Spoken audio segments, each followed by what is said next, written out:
নমস্কার প্রিয় দর্শক। পশ্চিমবাংলায় একটা নির্দিষ্ট ভোট ব্যাংককে বাঁচাতে যেখানে নির্বাচন কমিশনের নির্দেশকে অবমাননা করার একটা বারবার প্রচেষ্টা চলছে, যেখানে সংখ্যালঘু সম্প্রদায়কে ভয় দেখিয়ে উস্কানি দিয়ে বারবার মমতা বন্দ্যোপাধ্যায় একটা অশান্তির সৃষ্টি করছে, সেখানে এই রকমই একটা মুহূর্তে একটা রাষ্ট্রবাদী চিন্তা এবং সুস্থ মানসিকতার একটা পরিচয় দিলেন এবং একটা নজির গড়ে তুললেন আমাদের প্রিয় ক্রিকেটার, আন্তর্জাতিক স্তরের প্রিয় ক্রিকেটার মোহাম্মদ সামি, যিনি একজন ইউপির বাসিন্দা। এই এসআইআর মাধ্যমে আবার নতুন করে হেয়ারিংয়ের জন্য মোহাম্মদ সামিকেও একবার ডাকা হয়।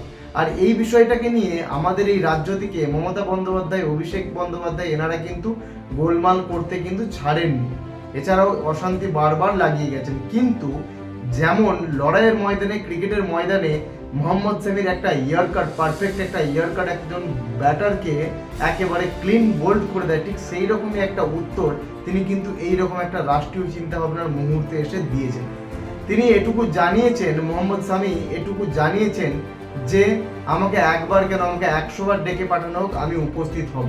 এসআইআর মতো এরকম একটা সুন্দর প্রক্রিয়াকে সমর্থন জানিয়ে তিনি এরকম একটা সাধুবাদ চিন্তাভাবনা এবং সাধু মানসিকতার তিনি পরিচয় দিয়েছেন। তাই আমাদের চ্যানেলের তরফ থেকে মোহাম্মদ সামিকে কুর্নিশ জানাই। রাষ্ট্রবাদী চিন্তাভাবনা এবং শিক্ষিত সম্প্রদায়ের মুসলমানকে সর্বদা স্যালুট জানাই আমরা, কারণ এই যে তৎকালীন সময়ে যারা দেশভাগের পর ভারতবর্ষে রয়ে গিয়েছিলেন তারা হচ্ছেন প্রকৃত দেশপ্রেমিক, কিন্তু আজকে যারা কংগ্রেস, তৃণমূল কংগ্রেসের ভোট ব্যাংকের মুসলিম, তাদেরকে জানাই শিক্ষিত সম্প্রদায় হন, শিক্ষিত জগতে পা রেখেছেন। মমতা বন্দ্যোপাধ্যায়ের তকমালা কোনো ভারতে গুন্ডা হয়ে থাকবেন না।